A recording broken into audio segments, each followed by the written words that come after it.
Welcome to Interesting Enough. He is Trey. I am Nolan. Thank you guys for joining us once again. This is your first time listening to the podcast. Of course, thank you. We're on Apple, Spotify, all that good stuff. Trey, man, what's going on? It's been a couple weeks. How you feeling? Man, I'm feeling really good, feeling really refreshed. We got this fantasy football league going on. And I just want to say one thing before we get started with the podcast. Here we go. Yeah, you already know what I'm going to say. Go ahead and give me my money. Give me my flowers before we get started. I feel like I had the best draft out of anyone. I got Lamar Jackson on my team. So, I'm just feeling great right now. Okay, well, so to fill people in, we had a fantasy football draft with a couple friends and stuff like that listen to the podcast. And, of course, Trey and I. Everyone feels good, Trey, about their team after draft day, though. So, that's the thing. Everyone, I saw your team, and I thought your team was nice. I also thought my team was nice. I thought the other 10 people's team was nice as well, too. You could kind of convince yourself that, the team is good because on paper it looks good until a guy gets hurt, a guy doesn't play well, and then we're gonna have a couple guys that show up for week 1 and 2, have great games, and then after that they're not gonna do nothing. But you were behind me in the draft, so yes. I was pick 1, I was pick 2. Obviously, it was random, and I was gonna pick Lamar in the second round. So, and you know that. So I was gonna pick Lamar in the second round when you picked him, and you were struggling to get logged. Trey was struggling to get logged in. He was struggling to get logged in. His first pick was auto pick, and of course, he got in just in time. And I'm sitting here, we're on FaceTime with a group of us, and Trey's trying to get logged in, and I'm sitting here thinking, if he don't get logged in time, I'm taking Lamar Jackson, and he's going. And I would have quit. Hey, I would have quit the whole league. I would have been auto draft. I'd have been making bad trades. I'd have been taking the lead. So Trey logged in just in time, and so he logged in. He didn't tell us that he got logged in, and it picked Lamar. So we're like, "Yo, was it an auto pick or did you pick it?" He was like, "Nope, I picked him right on time." So he picked Lamar. And then, of course, I had to get your other boy, Josh Allen. I didn't even really want to get him. I just got him by default, which is still a good pick. I would have got him, man. If you'd have left him on the board, you already know how it's going down. Yeah, you was getting one of the two, regardless. However it went down, you was getting one of the two. So, I feel where you're coming from. But, we had a good draft, man. We had a lot of picks. There's a couple trades that already happened, too, which is kind of cool. We got to keep track on that. And on the same vein of fantasy football, obviously – this NFL season is about to start, so this is our official NFL preview. So we're going to get into a bunch of different things here. We're going to get into some surprise teams, some rookies, MVP voting, or MVP predictions, I should say. But in the vein of fantasy football, Trey, we might as well just start with a couple overrated and underrated players, because I think as you look at some rankings, we start to see the same names, and a lot of it is because of what these guys have done in the previous year, or also just projections, a little bit of both. So I want to start with you, Trey. Give me a player, and you can do it based off of just their fantasy production, or maybe just in real life you think they're just a little bit overrated coming into this year. Okay, I'm going to have to say it like this. Oh, Lord. It's going to be a wild one, so I'm not – it is. If you say this – actually, I'm not even going to guess who you're going to say, but go ahead. You're not, but I'm Justin Jefferson. Okay, I could – I didn't think he was gonna. I could kind of see that, but go ahead.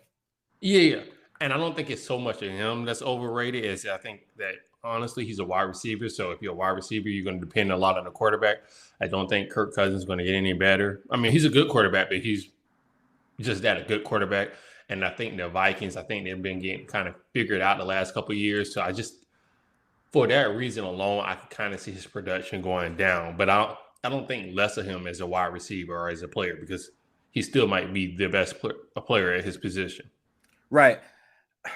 Okay, well, obviously, I'm going to go defend it because so I had the number 1 pick in our draft. I picked Justin Jefferson, so I can't just get on here and not defend Justin Jefferson. I got to defend my pick. So here's my devil's advocate for that, Trey. I can see where you're coming from just based on, I feel like it's almost the Cooper Kupp effect where you have a historic year. It's just hard to kind of meet that. You know what I mean? No matter what it is, even if he has a great year, it's just going to be hard to meet those numbers. Now, the only thing is, Kirk Cousins is a good quarterback, and we all know, Trey, he really just throws it to one guy. So that is a good thing for Justin Jefferson. So it's always going to be looking for him. And then they did get rid of Adam Thielen too. So another guy that used to be open a lot. There's going to be more targets for Justin Jefferson. Or it could go the other way. Maybe they can just double team Justin Jefferson now because they don't have Thielen. But they did draft Jordan Addison, that receiver from USC, who I think is good. So I'm still high on Justin Jefferson, but I can totally see the in the rankings when it was like Jefferson and Chase, who you didn't even take. Did you take Chase too?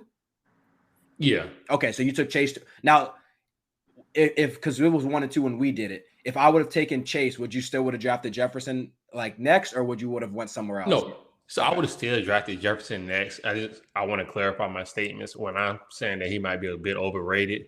Mm-hmm. Even his overrated form is still better than 99.9% of the league. Right. Yeah, it's just hard to live up to the expectations that he set the last couple years. I mean, I think that's pretty fair. Yeah, and it's not all on his shoulders as well. Like I mentioned, the quarterback and then the team, like you said, he lost Adam Thielen. Like there's other pieces around it that might make it more difficult for him to have another year like he did last year. Right. All right. So my overrated pick, I had a couple guys that can go in this spot. I don't think this one is that controversial, but I'm going with Christian McCaffrey.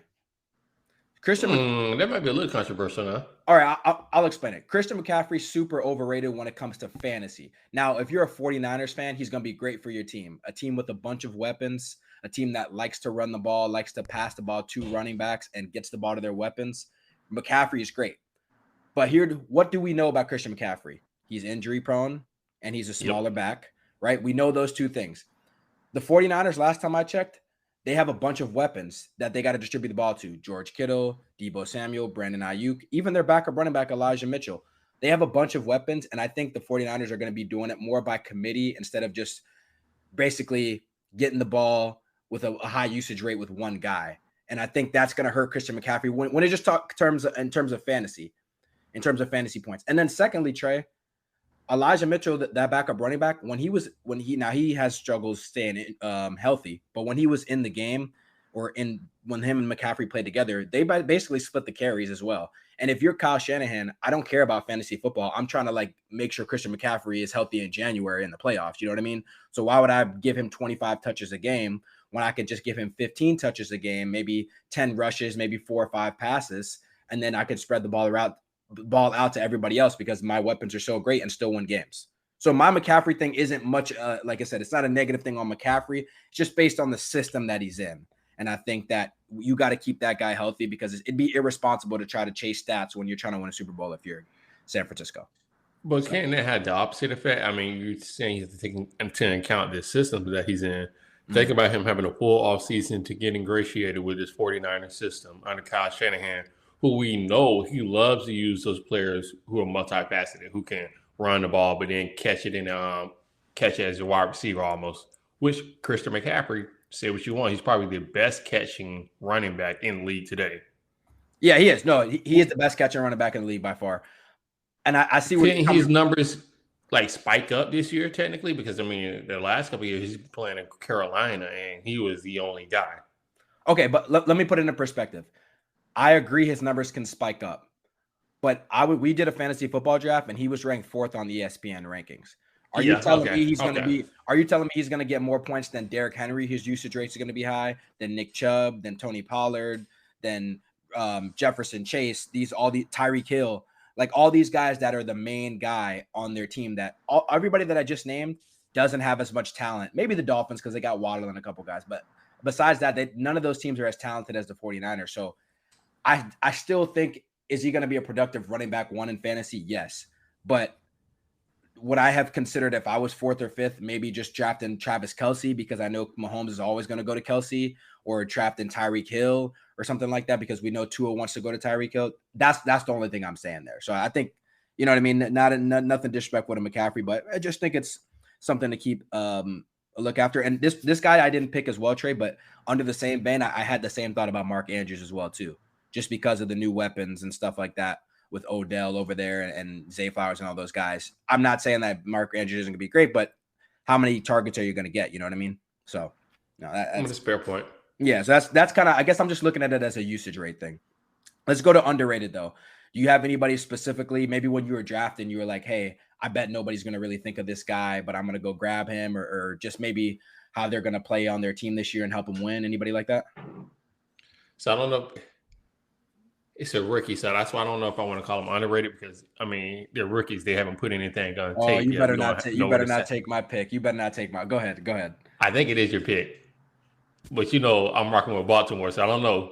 I'm gonna put Zay Flowers out there. He was my rookie pick later on. But yes, Zay Flowers. Okay. I know. I want to hear your take on it because I love Zay Flowers. But go ahead.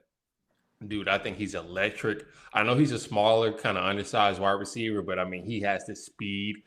They just like burn anybody on the field. Mm-hmm. He's been playing really well in the offseason, according to all the reports from scouts and from everything that we've seen. Lamar's been targeting him a lot in practice as well. Again, at his undersized, he's a little bit undersized. So I don't really know how much he's going to be able to do fly routes or anything like that and kind of beat anybody. Mm-hmm. But I do think he can work in the middle of the field, almost kind of like a slot receiver. And we both know, where does Lamar like to throw the ball at? Middle of the field and deep. Exactly. So, like, he's going to hit him in the middle of the field. Mm-hmm. Now, understandably, we do have a new offensive coordinator, so we kind of have to see what the schemes are like. But just knowing what we know from Lamar, and he is pretty accurate in the middle of the field against all other kind of objections, even if people want to make that, he really is accurate in the middle of the field. I just think this is going to be one of his main targets, and he hasn't had a wide receiver target that he could really attack since Hollywood Brown. And listen, I like Hollywood Brown, but he left a lot to be desired, to say the least. Yeah, Zay Flowers is definitely a better version of Hollywood Brown. Let's call it. I think we can already say that now. I agree 100%. I mean, he was my pick for the best rookie, so I'll get to him later on. Zay Flowers, I think, is a stud. And Trey, your point with him being a small receiver, at least in this day and age, you can be a smaller receiver where you can't really crack guys across the middle. You know what I mean? Like before. So that is true. So you can kind of work. And I just think that they can get the ball in his hands. And think about it. Lamar really hasn't of all the elite quarterbacks, he really hasn't had a receiver. Well, he hasn't really had one elite receiver to begin with, but he also really never had a receiver where he can just be like, yeah, kind of like with the Bears are doing with Justin Jefferson, or no, with DJ Moore. There's like, hey, we can just like make Justin Fields' life easy. Let's just throw him like a little check down. Let's throw him a little wide receiver screen and let him do the work. Zay Flowers can do that work for Lamar Jackson and the Ravens offense. And then I do think and look, however you feel about Odell and the injuries and he's past 30, when Odell Beckham's on the field, he still commands attention, right? Like, regardless of what it is. So he's going to be on the field with Odell Beckham Jr., Mark Andrews. By the way, Rashad Bateman, who got injured a lot, he was a good receiver too. So he's really going to get a lot of one-on-one coverage, probably in the slot. I guess a guy that he's probably faster in. So I can see him definitely putting up big days. Maybe he's not getting 100 catches this year or anything like that, but I could definitely see him going for 7, 8, 9 touchdowns in his rookie year just because of the offense he's playing in. So I love the Zay Flowers pick by you. I had a couple guys I was thinking of as well, underrated. So the rookie I was going with, Trey, is actually Detroit Lions running back Jahmyr Gibbs out of Alabama. He's got the Alvin Kamara comparison. So for those who don't know, obviously you probably saw him at Alabama a little bit, but the Detroit Lions have a great offensive line. Jared Goff's a decent quarterback, however you feel about him, and they're going to be throwing the ball a lot, and they got a hole at running back. I love versatile running backs, Bijan Robinson, Jahmyr Gibbs, Kamara, McCaffrey, Eckler. I love those guys that can catch and run, and Jahmyr Gibbs is going to be putting up numbers in Detroit even at his rookie year. So wherever you were drafted running backs, he's got to be up there at some point in fantasy. Like I tried to get him in multiple drafts. I couldn't because some people were on the same page as me, but I would definitely be down with Jahmyr Gibbs. And another guy I wanted to mention, Trey, just honorable mention, Christian Watson in Green Bay. He had a great second half. He had a great, what was that? Like maybe a great 6-game stretch there with Aaron Rodgers. I know Jordan Love's the quarterback now, but he's a burner, 6'3", 6'4", that can run a 4.4, 4.5. Obviously, he had some issues with some drops, but he really came on. And Jordan Love don't have anybody else to throw the ball to. You know what I mean? So might as well, like at that point. So I like Christian Watson as well, too. So there are a couple underrated guys. If you're doing your draft, take a look at those guys and see if you can get them, because a lot of people are probably not even paying attention, at least the ones that are not really doing their homework. And then let's just go chalk, Trey. Who's the safe bets? So you're in fantasy, first couple rounds. Everybody knows these guys are good, but who's the guys you're like, hey, when I draft this guy, I have no worries. He's going to produce no matter what. Like, who's the guy for you? I think the most obvious one is Patrick Mahomes, but aside from that, I'm not going to even go there. Mm-hmm. The one I think is the safest bet, I think, is Tyreek Hill. Like, I don't care who his quarterback is. Right. He has the speed. He's going to get the ball, even if he gets the ball in short yardage situations. He's going to be able to make a big play out of it just because of his speed and agility. Like, he's one of the few wide receivers in the league where I'm like, I'm not even concerned who your quarterback is. I just need to make sure that they're actually targeting you, and then you're figured out the rest. Right. No, I love that pick. Tyreek Hill with his speed, He's basically you can shoe him in for 1,000 yards anywhere he goes. Like it's pretty much True, easy. man. Yeah, you can put that in no matter what. My safe bet is gonna be somebody we just talked about a couple weeks ago on this very pod. I think Jalen Hurts is a safe bet, Trey. I think it's a safe bet. And it's just going to be going based off of the play style. Obviously, I picked him for a dark horse MVP candidate last year, so that's going to be my guy I always follow. But if you think about it, with that offense and the weapons, A.J. Brown, Devontae Smith, Goddard at tight end, they got the best offensive line in football. How can you not produce? Even if he has a little bit of a drop off from last year, Trey, he's still going to be a rushing threat and throwing the ball. Let's just say he didn't improve, nothing, which Jalen Hurts has improved every year since he's been in the league. So we know he's going to improve. But let's just say he stayed the same. How can he not throw for at least 3,000 yards, rush for 400, 500, 600 yards, and combine for 30 touchdowns? I just don't see a world that doesn't happen. Like with that offense and those weapons, how does that not happen? I think he might be the most sure thing in fantasy football, even over Mahomes, because he just gives you the running as well, and over Lamar Jackson because he gives you the durability. So I'm high on Jalen Hurts. I know you kind of like you want to see more. But what more do you need to see? You saw the Super Bowl. I know he lost, but he was the best player on the field basically until Mahomes in the fourth quarter. And I'm giving him credit for that. Like when I want to see more, I want to see more than just one season. I just want to make sure like it wasn't like a blip on the radar, and it was like, no, this is the actual thing. Right. Okay. And we can feel that way about a lot of people. Lamar Jackson. People still say the same thing about him. Josh Allen, he still has his doubters. We want to see him put up a complete full season of greatness. So, I just feel that way about Jalen Hurts as well. Like, I just want to see one more season. All right, well, I think Jalen Hurts is a safe bet. Also, honorable mention, I think we probably both have this on our list, Derrick Henry. You talk about shoe-in for 1,000 yards. You talk about a shoe-in, he might be a bit more of a shoe-in than even Tyreek Hill just because of his pure size. You know what I mean? Even if he gets slower with speed, he's just going to be so big. So, I like Derrick Henry if you can get him in the first round as well too. If most of those guys that we mentioned are gone, you know what I mean? Let's go to teams now. Let's go to teams that we're looking for. So let's maybe start with Trey. Start with a surprise team, somebody that maybe we're not talking about as much because what we do know about the NFL is basically a quarter of the teams that made the playoffs the year before are not going to make the playoffs. So there's going to be always a couple teams that we didn't see making the playoffs are going to be in there. So we know this to happen. So maybe what's the team for you that's a surprise team? I guess I want to be careful because they made a big move this offseason. So I don't think surprise is the correct word. But I think this is a team that if this move pays off, they're going to take a huge leap. And that's the New York Jets. Okay. Just because. It's not a surprise because of the expectations. You know what I mean? But okay, I see what you mean. Yeah, that's why I'm kind of stretching it with surprise here. Yeah, because I go ahead with the point, but I know what you mean if you're just going based off of what they did last year. But I don't want to preface it, but I have the Jets in another form in a second, but go ahead. I feel like we're just naming the same thing.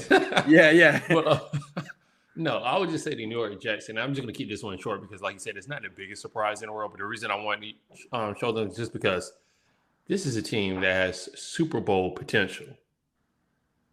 And the only thing they were missing last year was adequate quarterback play. And we all saw when Zach Wilson went down and they put Mike White in, he was okay at best.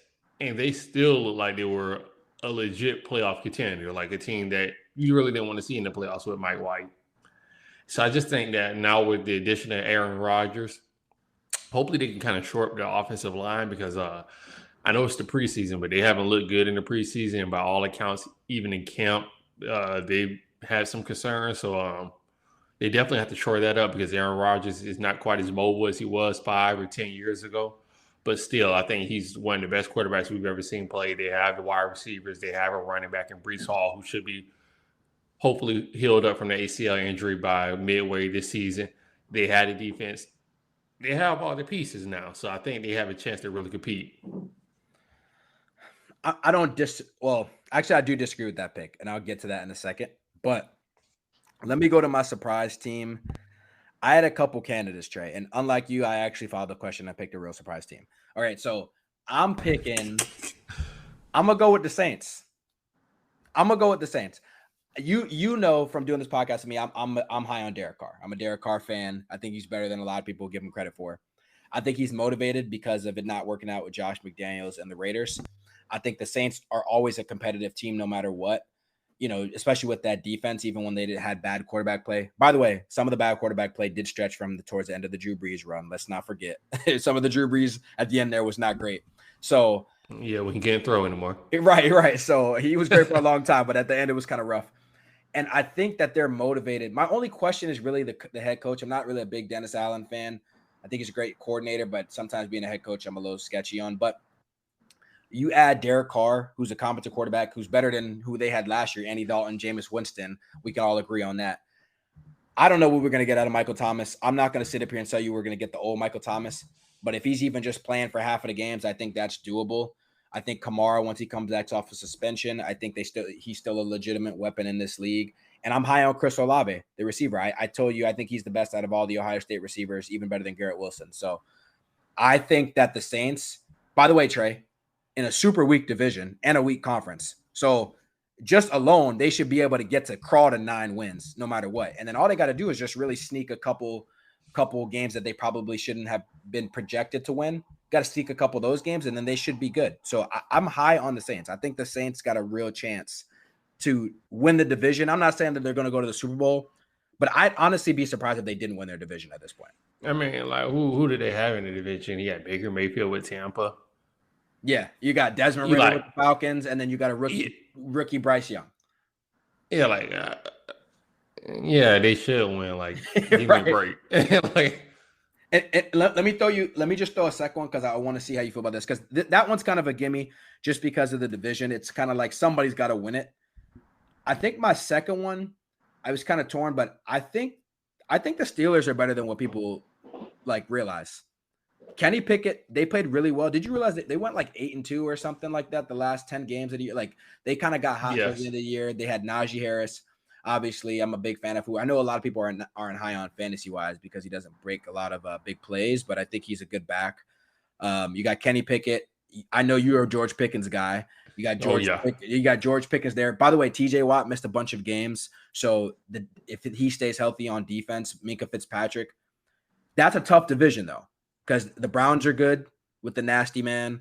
The Ravens are good. Well, hold on. The Browns good because the nasty man, he really didn't do a whole lot last year. Like I want to push back and the Browns are good. Put it this way. I wouldn't be shocked if they won the division. In the AFC North, I wouldn't be shocked if any one of those 4 teams won the division. No, I wouldn't be shocked. Yeah, you're right. I wouldn't be shocked, but I don't know if I want to just say they're good quite yet. Like the Bengals are good. The Ravens should be good. The Browns, it's a lot to be determined. No, you're right. That's fair. So it's a lot to be determined. But if they are good, all we're going to do is be like, well, the nasty man can play football. Like we do know that. We just didn't see it for a couple years. But like we know that he can play football. Now, if he's not good, then we kind of know, hey, man, they did waste a lot of money there signing him to that big contract. But it's not like he had an injury or anything like that. I mean, I'm sure it took a mental toll, all that stuff that happened off the field. By the way, most of it his doing. So I'm not, defending that or anything like that. Just talking about purely on the field. Deshaun Watson is still in the prime of his career, like just physically. So and they still have a really good roster. So, you know what I mean? You got Amari Cooper. You got some guys there that can really play. So it's really tough. So the Steelers thing is they are in a tough division, but I just think that team with Mike Tomlin, who's my favorite coach, he'd be my fantasy football coach if I could draft. Like I think that team with that pedigree just finds a way to get into the playoffs, whether it's winning the division or whether it's like by the wild card, because they almost made it last year. So I think the Steelers are another surprising team too that we should just kind of keep an eye on as well. And then let me just start, Trey, because since you mentioned it, my disappointed team is actually the Jets. I'm sorry to tell you. My disappointed team my disappointed team is the Jets. I'll tell you why. My thing with the Jets is the expectations have just gotten too high. I understand that they were an excellent team. They had a great defense, and they just needed a quarterback. But were they really an excellent defense, Trey? They played a lot of bad quarterbacks down the stretch last year that inflated those defensive numbers. Aaron Rodgers, he's not the same old Aaron Rodgers. Maybe it was the injuries and stuff. And then this whole thing I'm hearing about, well, they're good to go on offense. Well, I don't know. Their offensive line does not look good. And Where are the weapons that the Aaron Rodgers supposed to be throwing the ball to? Okay, yes, he's got Garrett Wilson, who's not a top 10 receiver in the league yet. And then who's he throwing to? Old Randall Cobb, Alan Lazard, who's a number 3 wide receiver, Corey Davis. Oh wait, I forgot. Corey Davis retired. So like, who is he actually throwing the ball to? That's like great weapons. Like that's what I'm confused about on the like people. I just feel like we're just plugging Aaron Rodgers in. It's just like, oh, it's gonna be like, he's got a lot of work to do. Like he's got a lot of work to do. They've got a lot of work to do. And I really haven't seen much from Robert Saleh. You know, he came in looking like the Rock. The stress got to him. He lost a little weight now. I noticed. I watched Hard Knocks. I saw. So I mean, like, what's going on with the Jets? And when I say disappointment, what I mean is I'm hearing people talk Super Bowl, Trey. I'm hearing people talk deep playoff run. I think if they're a team that makes the playoffs, I think they're going to squeak in, and they're going to barely get in, and they're going to be in a dogfight. And I know you disagree with it, but I don't know. The Jets hype has just got a little bit too hype for me. Maybe just because I'm jealous because I'm a Dolphins fan, but it's gotten too hype for me. I mean, listen, I wouldn't have them as early favorites to win the Super Bowl. So if anybody's saying that, then yeah, I would say the hype has gotten a little bit overzealous. But I still think that they're a team that has enough pieces, competent enough pieces to be a Super Bowl contender. And if they were to make it, I wouldn't be surprised. So I think that's just where some of the hype comes from. And then listen, man, it's a New York team. I don't care. Like they are New York's team. Like I know the Giants have had a little bit more success, but the New York Jets are the New York team. In California or New York, and you're balling, like you're just gonna blow up, and that's kind of where the Jets are right now. They had a decent year last year, and now they have arguably the best quarterback in the league. Of course, people are going to be talking about them and have these high expectations for them. So let me just ask you this. Are they going to win the division? I know it's a tough division. What, like, are you picking them to win the division? Because that's where it gets tricky. Because if not, then they got to get to the playoffs. And if there's only a couple, I guess there's 3 wildcard spots now. I mean, then you're telling me that who's going to miss? The Chargers are going to miss the playoffs. I'm sure a couple teams from the AFC North are going to get in. It's just not a lot of spots. They might be in the toughest division in all of the NFL. So like, right. Listen, man, it wouldn't surprise me if the Patriots, Dolphins, and the Bills had a better record in them. I guess the thing is, at the end of the day, I know this is kind of a cop-out answer, but I just think they're going to be a much better team than they were last year. I just think that bad luck in their part, they're just in a tough division, and I do believe that the AFC in general is just a lot better than the NFC, so that doesn't help at all either. We got to see. All right, so who's that's my disappointing team. Who do you have as like disappointing team? Maybe a team that takes a step back. I'm gonna say the Jacksonville Jaguars, just because of one thing.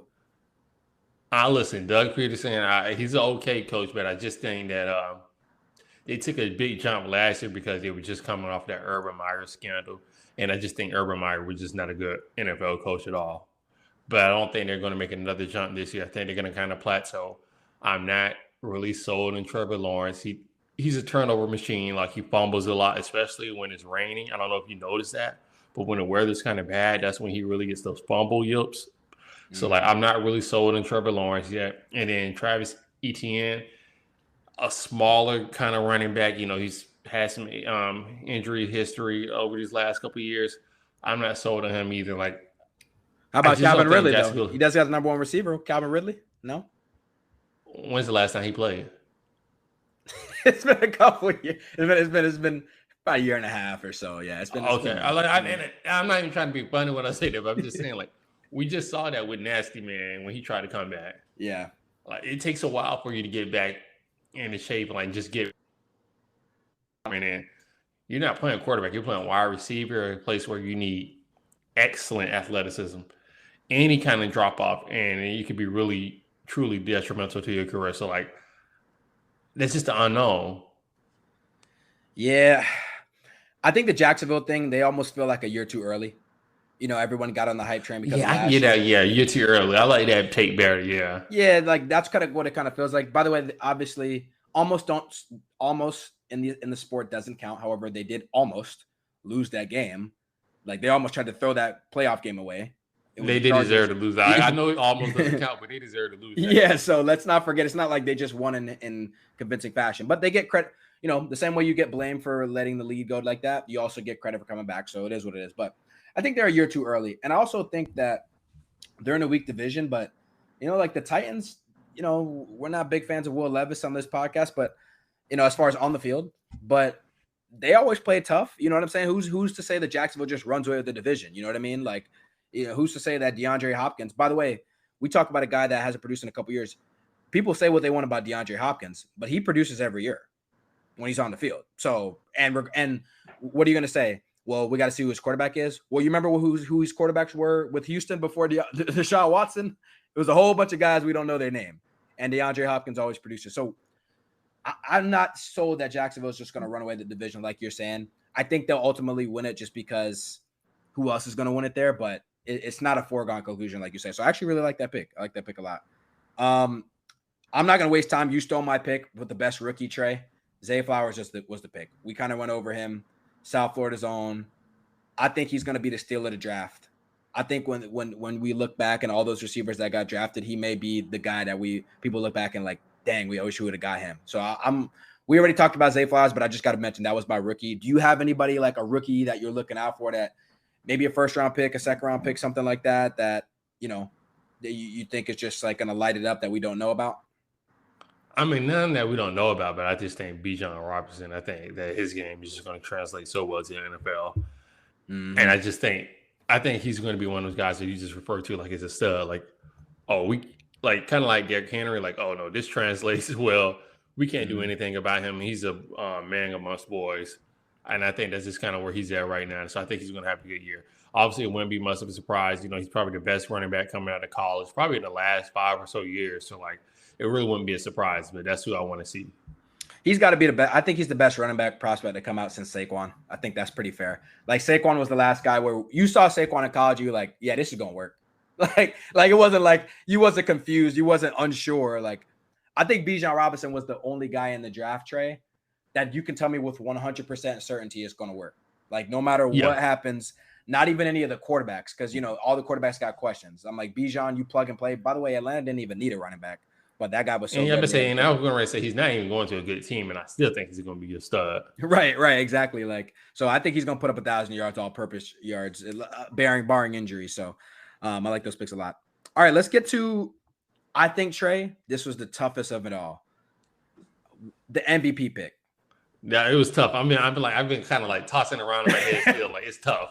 Okay, so before we even say it, I can honestly say this year, you can give me like 5 or 6 guys, and you can give me a legitimate argument, and I can see each of your arguments, and it feels like different because when we did this last year and the year before, I feel like we had like maybe 2 or 3 guys that we kind of felt like it was going to be what it was. I got lucky last year. I picked Jalen Hurts as a dark horse, and he finished second. But I felt like this year I'm looking at 5, 6, 7 different guys. So I'm sure we got the same couple of guys on the list. Like, who's some of the guys you're considering? And then, gun to your head, who are you saying, hey, this year, this is going to be the year they finally win it? Okay. So the guys I'm considering is Joe Burrow. And I'm going straight quarterbacks because I just think that's the position that wins the MVP. So, like, right. We knocking out all the other positions. Sorry, Justin Jefferson and Jamar Chase, but it's quarterbacks here. Yep. Joe Burrow, obviously Patrick Mahomes, and then the other one I'm kind of leaning towards because like I think they're gonna have a lot of public noise behind them too if they have a good year, but it's gonna be kind of Justin Herbert. Yeah. But I just don't know if the team's gonna be good enough. That's the only issue that kind of scares me with the Chargers. Winning is gonna determine it this year because all those guys that you name, I can see having excellent years and worthy years, but it's gonna come down to it's almost honestly war of attrition. These AFC quarterbacks, you know what I mean? Like it's honestly gonna come down to who beats who. Maybe the head-to-head matchups. The Chargers and the Chiefs play a lot. They play twice a year. I don't know who the Bengals if they play one of them or both of them, but I'm sure they do. So at least one of them because that's like a primetime matchup. So all right, so who you picking? I mean, you name guys, they're all great. There's no wrong pick here. Who you got? I'm going to go with Joe Burrow. I just think that he's going to be healthy this year. I know he kind of got hurt in the offseason, but I think he's going to have a good, healthy year. I think that Jamar Chase is going to help his MVP candidacy just because of how good of a receiver he is. He's going to have the numbers. The Bengals are a good team. Listen, I was one of those guys that I didn't believe in Zach Taylor. I'm like, oh, y'all picked a bad head coach. Y'all are tripping. This isn't going to work. Yeah, you did say that. And boy, have I been wrong. So with that being said, I think they're going to have another really good year. I think that Joe Burrow is going to have the numbers and the W's, and I that's who I have. A gun in my head. Okay, so Burrow was my second choice here. Oh, by the way, all the guys you mentioned were the guys that were under consideration for me. I'm gonna go. I just want to say I'm not gonna pick him, but I can totally see if Mahomes just ran it back. I can totally see that. You know what I mean? Kind of thing. Yeah, I just don't want to pick him. Yeah, I don't want to It's pick. almost like Michael Jordan back in the day. Like, yeah, okay, I mean, we all know that, but like, Yeah, I don't want to pick him. So I'm gonna go 1A, 1B. Actually, no, we're not going 1A, 1B. I thought about Jalen Hurts for a long time, and I don't know if he'll duplicate it back-to-back years, like you said, but I think he's in consideration. I'm gonna go with your boy Trey. I'm going with Lamar Jackson. I don't know about that one. So. I'm gonna tell you why. Lamar, I think, is out for revenge. He didn't get the money exactly what he wanted. He did get the money, but not exactly what he wanted. It took a while. Everyone sits here, not everyone, because of course us on this podcast don't like subscribe to the stereotype that for some reason Lamar Jackson can't throw the ball. I wonder why people think that. That was very, very odd. But he's a running back. Yeah. So I think Lamar's motivated. I think Lamar's motivated to show people with this new offensive coordinator that he can have more control of the offense, which of course, Trey, let me just let the record be like set here.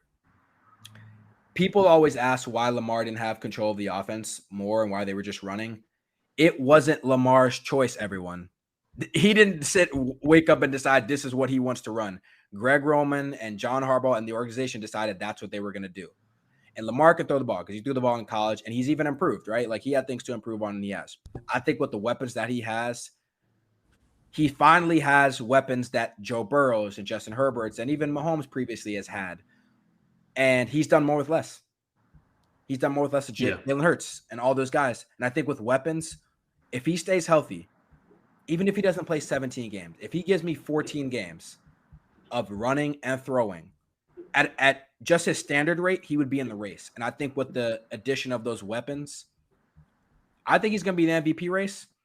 And I think in that division, if they win that division because he's a high MVP candidate, I think he'll win the MVP just because I think Herbert and Mahomes and those guys will take votes away from each other. So I'm gonna go Lamar Jackson. I'm gonna go. I don't dislike that pick. You know, I'm a huge Lamar fan, so I can kind of see where you're going. The only thing that kind of concerns me is just that again, we have a totally new revamped offensive system. I mean, it's pretty much like they're going from the Stone Age where they just had their running and that's it system to now like a spread offense. So I think it's going to take a while for him to adjust. I think it might take 4 or 5 games for him to kind of get his feet under him. And I think at the end of the season, we might look at him and say, hey, he's the best quarterback in the league right now, just behind Patrick Mahomes, and he's playing like it. But I think those 4 or 5 games that it takes him to adjust to this new system, I think that eventually at the end, that's going to be the downfall of his MVP candidacy. I can see that. I mean, honestly, if it's not him, I think it's going to be Joe Burrow. I mean, I definitely think that. I just think that the Herbert thing, maybe not yet. I don't know.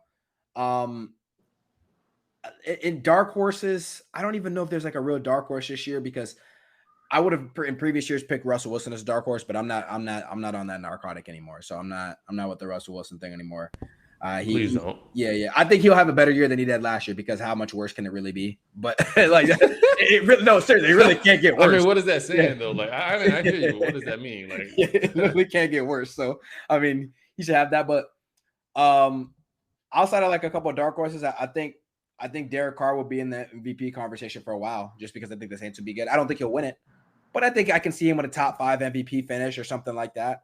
And because we've seen him when he plays elite ball, he can be really good. So that's my only guy. I know. I got one. Hold on, I got one I want to put as a dark horse when you're done. Okay, yeah, I'm go for it. Just because the narrative alone, Brock Purdy. Oh my goodness. No. Here we go. If he has a halfway decent year, and in San Francisco, like the 49ers have one of the best records in the NFL, which wouldn't be a surprise. I don't think you or me would either be surprised, would we?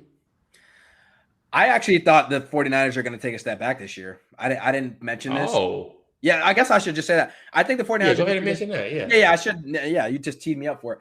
I think the 49ers are going to take a step back this year. And when I say a step back, I'm gonna just say it. I think the window closed. I think the Super Bowl window closed, Trey. I think the Super Bowl window for the 49ers closed with the influx of quarterbacks, with trading for Trey Lance, which is basically admitting that you drafted the wrong guy and you traded up and traded multiple first-round picks. You drafted the wrong guy. I look around at their stars. They're either getting older or injury prone. We talked about McCaffrey's previous injuries. We know Kittle's injury history. Debo, not that he's super injury prone, but he just plays in a physical way that always makes me a little bit worried. Trent Williams, I mean, how long is he going to be in the league? So offensively, it looks great on paper, but are these guys going to stay healthy when it matters? You know, that's the thing. So not that the 49ers, no, don't get me wrong. They're playing a weak division. They'll still probably win the division and make the playoffs, but they are not. Okay, I was just about to go there. Who's going to beat the Cardinals? Seahawks? Let me be fair. They're still going to win the division. They're still going to make the playoffs, but I don't see them as a true Super Bowl contender. I just don't. I just think sometimes you think the window's open, and I think sometimes the window's closed. You didn't even really notice, but it just kind of got hot in here, and that's the only reason you noticed. Listen, the reason I consider them Super Bowl contenders, and again, this will help Brock Purdy's case for the MVP, even though we already know that's a regular season award, but still, who's in the NFC? Like, who are they supposed to be scared of other than the Eagles? Dallas. Like I think Dallas is good. I think Dallas is a good team. Man, we do this every year. Like, I understand that, but we do this every year. Like, I'm not doing that this year. Like, I'm just not. Well, okay, but of all the years, I mean, they didn't have Michael Parsons and Diggs. Come on, I mean. Okay. Can we just say this? And again, we don't even have to talk about the Cowboys too much. We're going to hear about it all year on ESPN and all the pundits and all the shows. That defense is the truth, Trey. No matter how we feel about Dak, they were the truth last year. Okay, that's fair. They were the truth last year, and they did make the playoffs, right? So I mean, and they did win a playoff game. They beat Tampa. Who's the quarterback? Dak Prescott. Don't do Dak Prescott like that. Don't do Dak like that. Don't do Dak. Don't you dare do Dak like that. Okay, you talk Dak about okay. Dak okay. That's what I'm gonna say. He okay. Okay, I know. First of all, he did throw a lot of interceptions last year. I got to be fair, but yeah, duh. But that's an outlier year. That's not something he typically does. Second, Tony Pollard is the truth. They got rid of Zeke. Third, let's not act like Trey. If Kirk Cousins could take his team to the playoffs, is Dak Prescott better than Kirk Cousins? Don't you dare! Don't you dare hesitate. Oh my! Don't do that. Don't do that. Don't do that. You lying. You lying through your teeth right now. Don't do that. Don't you dare do that. You know you lying. So if you had a choice, you picking Kirk Cousins or Dak Prescott on your team right now this year. Like not forget. Like I'm not asking you to pick for the next 10 years. I'm not like you have a team, and you just need a quarterback. We'll use your example of the Jets. Like hey, everything's set up. You got a defense, weapons, all that good stuff. I just need a quarterback. All right, I'm paying Dak, but it ain't by a lot. Okay, thank you. I'm like, come on now. Like, hold on. I didn't want to say this. It's closer to a flip of a coin than you really think. I don't think it's that close. Dak's a lot better than people realize. Like, he's a lot better than people realize. And especially in that conference. I mean, like, heck, to be yeah, but that conference is just... Yeah, the conference, the quarterbacks is great. I mean, would you take Geno Smith over Dak? No, but I mean, we only seen one good year out of Geno Smith. So, like, of course I would. I'd take Geno over Kirk Cousins. No. I would take Geno over Kirk Cousins. Geno showed it. Come on now. No, hold on. You disrespecting Kirk Cousins' whole career. Like, and we're talking about Washington and the Vikings. Come on now, man. Well, all I know is he learned a lot from Russell Wilson, like the good stuff from Russell Wilson, obviously. And he played well in 1 year. That's good enough for me. I've seen 10 years of Kirk Cousins. For him to do the same thing, I don't need to see more Kirk Cousins. For what? Listen, I'm not saying Kirk Cousins is going to take you over the hump, but he's not a bad quarterback. But yeah, you're not going to get over the hump with him. No, he's certainly not a bad quarterback. If I'm not going to get over the hump either way, I think Geno Smith gives me a better shot. I'm obviously I'm biased. He's a South Florida guy, whatever. But I don't know. I think Geno Smith is the guy. But regardless, forget all that. We're touching on all these teams anyway. Let's just get to it. I put down the Super Bowl pick, Trey. Who do you have? I know it's early. We're going to have to revise, and we got to see how teams play. But who do you have going to the Super Bowl at least? Okay. I'm going to say this. It feels like I'm living in the 90s, and I'm just chewing in Michael Jordan and the Bulls or like LeBron and Cleveland. But, like, let's just go Kansas City. Ooh, like, in that tough AFC? No, I'm done betting against them. You did enough, like, right? I'm not going to sit here and just throw out stats of your players or tell you why I'm choosing them. Like, I'm just done betting against them. I think they had the best quarterback maybe in NFL history. Maybe. I know that's saying a lot, but that's how highly I think of him. So I'm just going to go with Kansas City. Okay. And then I think it's going to be a repeat. I think the Eagles are going to go back again this year just because the NFC is really weak. And I just don't see who's a better team than the Eagles in the NFC. I mean, if they do rematch, is it the same result? Yep. I'm not, like I said, I'm not picking against, listen, I'm done. I'm not picking against Kansas City. I don't think Kansas City is invincible because if they run, they barely escaped from the Bengals. Dude, I ain't think it was invincible last year, but who was Patrick Mahomes throwing to and they still won the Super Bowl? Not guy that they won.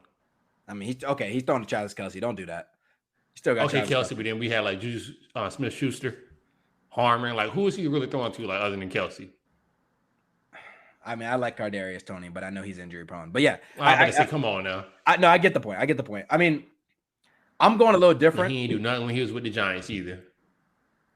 Okay, well, I mean, was that entirely his fault? The Giants wasn't doing nothing with the Giants at the time. So, I mean, to be fair, they wasn't doing nothing before Brian Daboll anyway. So let's be a little bit fair there. But fair point. All right, so the Super Bowl predictions to me was tough, and I really don't even want to hear it. But I'm gonna go with the Dolphins coming out the AFC. I'm sorry, and I'm not just doing it to be a homer. I do legitimately think with that roster, they can make a deep playoff run if Tua stays healthy. Obviously, that's the caveat. I'm going to say that. I know that. I just don't trust Tua. That's it. Like, well, he's done the jiu-jitsu training, Trey.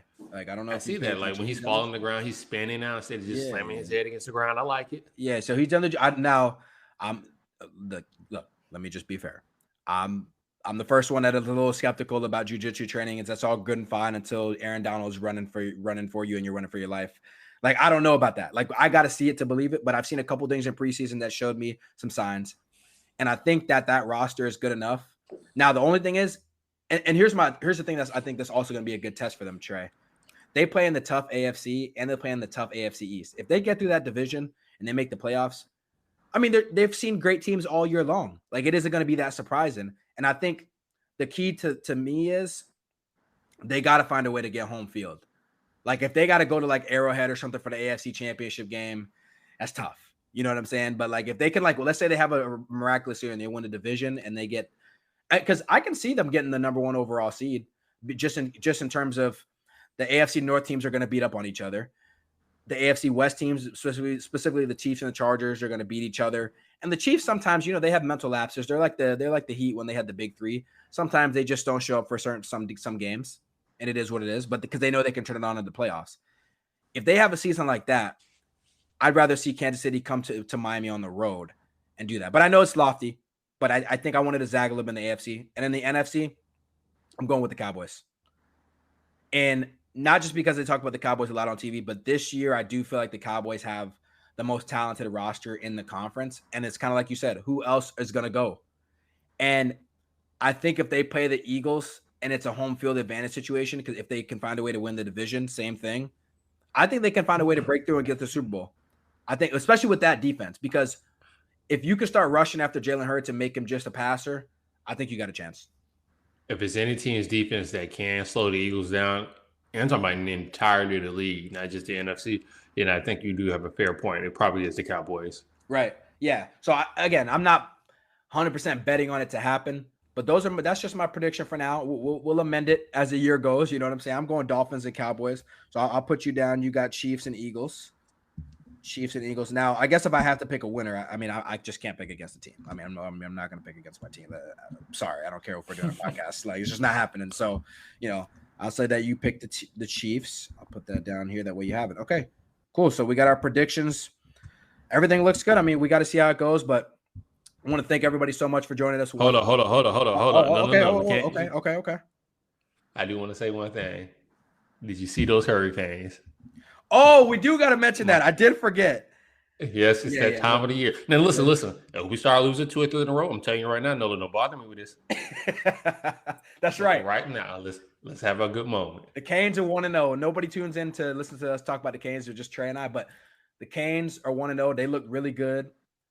The only thing that kind of concerned me though is TVD. He didn't really have a lot of zip in those balls that he was throwing. So I'm like, is your thumb? Is that really a thing or what? Yeah, I mean, he had the injury with the hand, so we'll have to see how that goes. I guess he hit it on somebody's helmet or something in practice. Yeah. Yeah. So you know how those go. That could be a finicky thing that you have to deal with all year. I will say this though. They are deeper at quarterback than they have been in previous years. Like for some Emory reason, Jones, Emory Williams, and then you got Emory Williams. Sorry, yeah. Emory Williams, and then Jakari Brown did play a good last year, and you and I both kind of like Jakari Brown too. So hey, I love him. I love the build. I love the ability when the quarterback can run.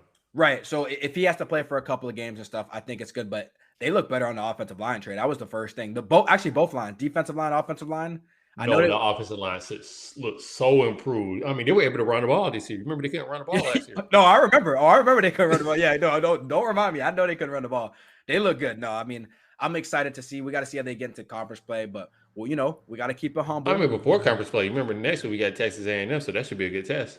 Yeah, we got to get their revenge because we almost beat them last year, but now they're coming. It's a road game for them now, so we got to get our revenge. So that'll be big. Now, if they get that game, we're not going to be on the podcast talking about Miami's back. We hate that when people do that, so we're not going to be on here talking about that. No, I'm not. We're not going to say that, but if they get that game, I don't see. Yeah, it's like one other team that they really should. I hate to say it like that because I'm a fan, but they should be expected probably to lose to, and that might be Florida State. But all the other games, they should be but you know how it goes. Rivalry game, it goes wherever. You know what I'm saying? No, I know how it goes, but I'm not, like I said, we got a long time before we get there. But I'm just going to say that team, just from what I saw this weekend, they did look like they were another level above us. I'm just going to be completely honest. Yeah, but they also did. I saw some Jordan Travis playing some hero ball. Let's not ignore what we saw in the first half now. Like he was doing some real odd stuff on third downs. No, he was. They really should have been down by like at least 2 touchdowns by the end of the first half. They kind of got lucky in that one. Yeah, LSU, the 2 linebackers were fighting to who was going to catch the interception, and none of them caught it. So I mean, Jordan Travis was doing some. Look, they played great, but they were doing some interesting stuff. They played great. I just want to say one other thing too, though. I sent this to a text to you last night in our little group chat, but can we just please have another good Miami Florida State game? And we've had good games over the years, but I'm talking about where they're both like top 10 ranked, and it means something. Because you remember when we were kids, it used to mean something when they played. Yeah, no, it did. It used to mean everything when they played. Yes. It was a big deal.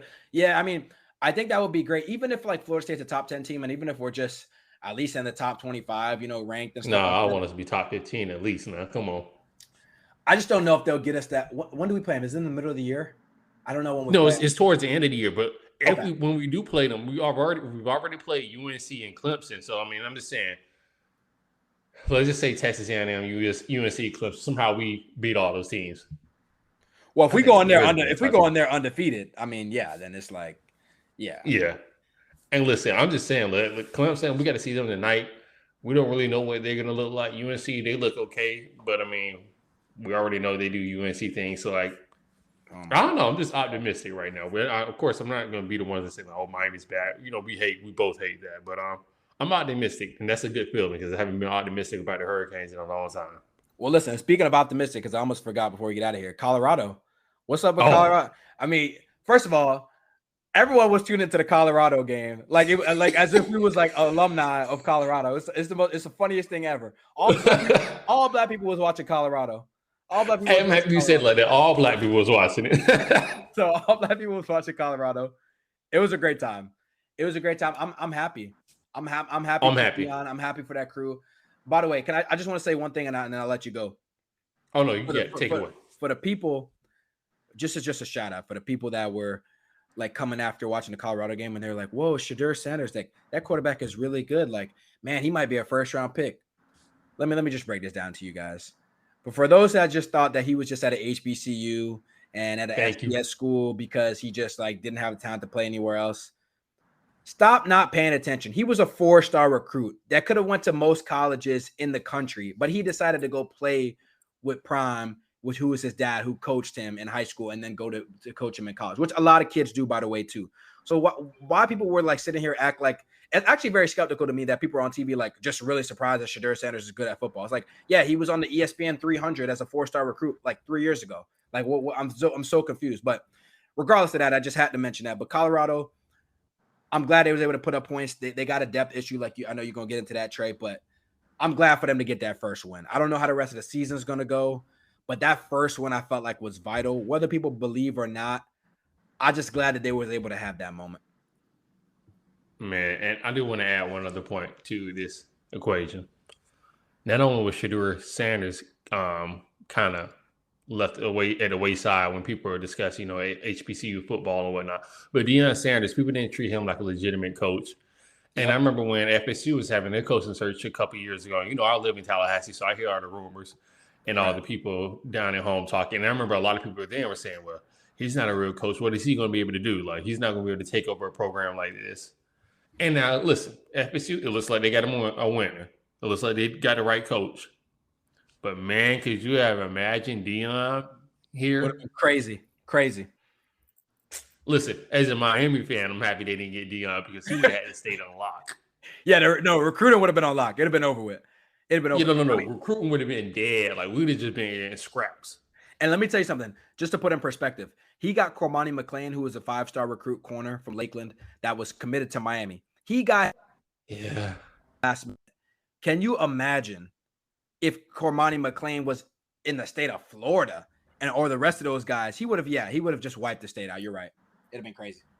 First of all, like, you would have had Travis Hunter, Cormani McClain, and everybody else, Jordan Travis, everybody else you see at FSU on there right now. No, hey, listen, I'm thankful he's in Colorado. I'm gonna be honest with you. Yeah, he need actually. You know what? As a matter of fact, he need to stay there as long as he can. Actually, that's good. Stay in Colorado. Stay in Colorado because we need to get these, because really all the only high recruits Miami is getting right now is in state. So we need to keep getting those as long as we can. So we're good on that. Trust me, we already get enough of them stolen from Alabama, LSU, and everywhere else. So we're good. We don't need Deion over here. But no, I'm happy for them and for the program. And I hope they keep it going. Next week they got Nebraska. That's a good test. We're gonna be tuning into that.